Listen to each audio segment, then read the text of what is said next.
નમસ્કાર દર્શક મિત્રો, મન ટાઈમ્સ ન્યૂઝમાં આપ સૌનું સ્વાગત છે। સમાચાર આવી રહ્યા છે કે વડોદરામાં ઇમિગ્રેશનનું કામ કરતી માઇગ્રેશન ઓવરસીઝ સેન્ટરમાં સીઆઈડી ક્રાઇમનું સર્ચ ઓપરેશન, દસ્તાવેજોની તપાસ કરવામાં આવી। રાજ્યમાં ઇમિગ્રેશનનું કામ કરતી કેટલીક સંસ્થાઓ દ્વારા બોગસ દસ્તાવેજો બનાવી સ્ટુડન્ટ વિઝા, વર્ક પરમિટ તેમજ ટુરિસ્ટ વિઝા અપાવવાનું ચાલી રહ્યું છે ને તેથી સરકારને વ્યાપક ફરિયાદો મળી હતી। જે ફરિયાદોને આધારે રાજ્યના ગૃહ વિભાગની સૂચનાને પગલે સીઆઈડી ક્રાઇમની 17 ટીમોએ અમદાવાદ, ગાંધીનગર અને વડોદરામાં માઇગ્રેશન ઓવરસીઝ સેન્ટરમાં સમાંતર સર્ચ ઓપરેશન હાથ ધર્યું હતું ને સીઆઈડી દ્વારા સ્થાનિક પોલીસની મદદ લઈ શંકાસ્પદ દસ્તાવેજોની ચકાસણી કરવામાં આવી રહી હોવાનું જાણવા મળ્યું હતું। પ્રાપ્ત માહિતી પ્રમાણે શહેરના ગોરવા રોડ પર આવેલ સ્મિથ કોમ્પ્લેક્સમાં સ્ટુડન્ટ વિઝા, વર્ક પરમિટ અને ટુરિસ્ટ વિઝાનું કામ કરતી માઇગ્રેશન ઓવરસીઝ સેન્ટરમાં સીઆઈડી ક્રાઇમે સર્ચ ઓપરેશન હાથ ધરાતા ચકચાર મચી જવા પામી હતી। સમી સાંજે સર્ચ શરૂ કરવામાં આવેલ સર્ચ ઓપરેશન મોડી રાત સુધી ચાલુ રહ્યું હતું। શહેરના ગોરવા વિસ્તારમાં આવેલ વૈભવી માઇગ્રેશન ઓવરસીઝ સેન્ટરમાં સીઆઈડી ક્રાઇમ સાથે વડોદરા ગ્રામ્ય અને પંચમહાલ અને ભરૂચની પોલીસ ટીમો પણ જોડાઈ હતી। સમી સાંજે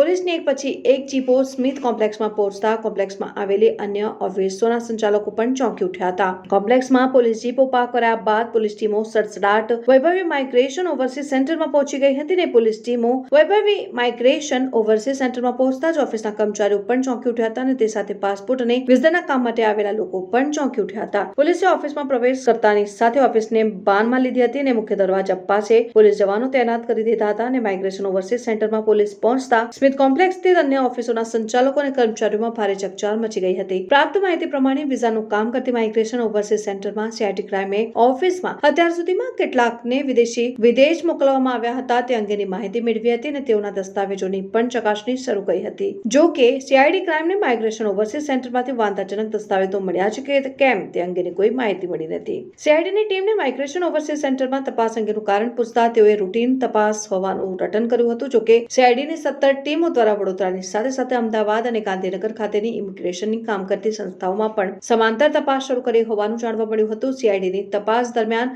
બોગસ દસ્તાવેજોના આધારે વિદેશ મોકલવાનું મસમોટું કૌભાંડ બહાર આવે તેવી શક્યતાઓને નકારી શકાય તેમ નથી।